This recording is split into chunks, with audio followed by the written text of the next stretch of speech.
भांत भांत के रोगों से बचाएगी अल्कलाइन डाइट और कपालभाति। भांत भांत के रोग हो रहे हैं, लेकिन आहार की ओर ध्यान हमारा नहीं जाता। मैं अक्सर ये कहता रहता हूँ कि हम किसी भी दृष्टिकोण से विचार करें, चाहे स्वास्थ्य रक्षा के लिए, चाहे रोगों की रोकथाम के लिए, चाहे रोगों से मुक्त के लिए, सबसे पहले अल्कलाइन डाइट की बात होती है। और प्राकृतिक चिकित्सा में, नेचुरोपैथी में तो विशेष रूप से, कुदरती चिकित्सा में तो विशेष रूप से आहार पर ध्यान दिया जाता है। क्षारीय आहार लें, बाकी और व्यायाम करें, कपालभाति करें।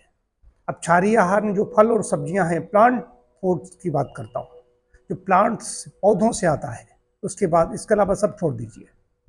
इसको लें, उसमें किसका पीएच मान 7 से कम है, 7 है न्यूट्रल है, 7 से ऊपर है उसका हाई अल्कलाइन माना जाता है। तो उसमें फिर भी मोटी मोटी बात बता दूं, कार्बोज, आलू जैसी चीज़ें कम, हरी सब्जियां, पालक, ब्रोकली, गोभी, पत्ता गोभी, इस तरह की चीज़ें जो खाई जाएंगी, हरी सब्जियां, बीन्स, ये लें। फल जितने भी ताजे आते हैं, ये फल क्षारीय है। ये हो गई मोटी मोटी बात। अगर अन्न की बात आती है तो अन्न में चोकर युक्त आटा, अगर मैदा बन जाएगी तो अम्लीय हो जाएगी। चोकर युक्त आटा, दालें हैं, चावल है, वो पॉलिश किए हुए नहीं होने चाहिए, लेकिन अब ऐसी चीज़ें मिलती नहीं हैं।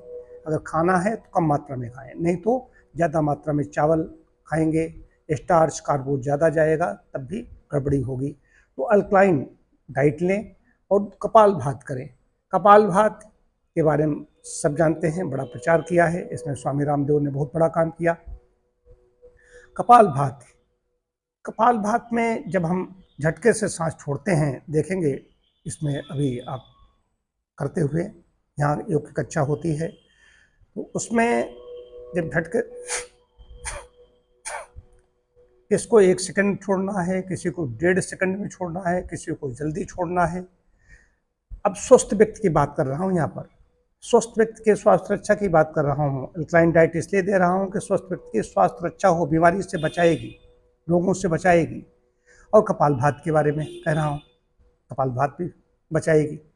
तो कोई रोग है तो अपने पहले चिकित्सक से या इस तरह का जो विशेषज्ञ है उससे संपर्क करें, उसके बाद में करें। कहीं कोई महिला की कोई विशेष प्रॉब्लम है, महिला रोगों से संबंधित कोई प्रॉब्लम है, तो उनको वर्जित कहा गया है, तो स्वस्थ व्यक्ति है इसको करेगा। और महिलाएं विशेष रूप से मासिक धर्म के दौरान नहीं करेंगी, और पुरुष स्वस्थ हैं करेंगे। अब किसी को हार्ट की प्रॉब्लम है, किसी का बीपी हाई है, वही है किसको करना है नहीं करना है। बात में फिर जोर दे के कह रहा हूँ, स्वस्थ व्यक्ति के लिए कपालभाति वो करे। रोगों में भी है, लेकिन रोगों में विशेषज्ञ से सलाह लेने के बाद में करें। अल्कलाइन डाइट सभी के लिए है, रोगी हो या निरोगी हो। फल और सब्जियां जितने ज़्यादा लेंगे उतने ज़्यादा लाभ होगा।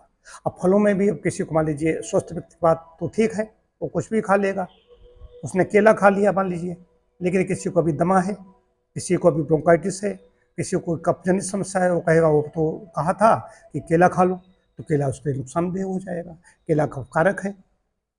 तो किसके लिए क्या पथ्य होगा, रोगानुसार पथ्य अलग होता है। स्वस्थ व्यक्ति के लिए सीधी सी बात है, फल सब्जियां खाएं, कपालभाति करें और निरोगी रहें।